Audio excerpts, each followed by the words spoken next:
Ang taga-itag panod-an bis. Magluto na ko ba para mga unta. Unsa day ng mga dahon-dahon di as kilid-kilid ma aron makatipid ta kay nako gamitan sa kwarta ron ba di sa kumuhatag karon ugma lang. Ay mukha na ka na. Alang nga nutrients na. O sige, magluto ko. Kana ba kay para makatipid ta. Ay, pagkaon na dire. Ay salamat ka dali ra gud daluto. Ay, nyara ko mukaon. Wow! Kani ba nindot di kay sige ra tagpalit og mga kuan in tawon nga. Huy. Di gyud ta katiguman ang mga ingana ma. Huy.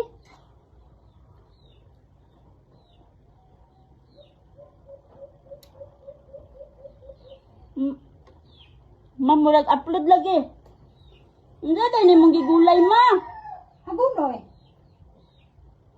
Ingon man ka mukaon ka. Hala. Unsa dahil ni mga sagbot man eh. Gipang ilo naman ko ni sa una. Karang gipakaon na jud nimo. Kaluod pud ani oy kadag kuya gunoy ani. Ingon ka na sa daplin daghan. No, unsa man na oy. Kaya mga kamunggay ba, mga daon-daon na akong pasabot. Sama na oy.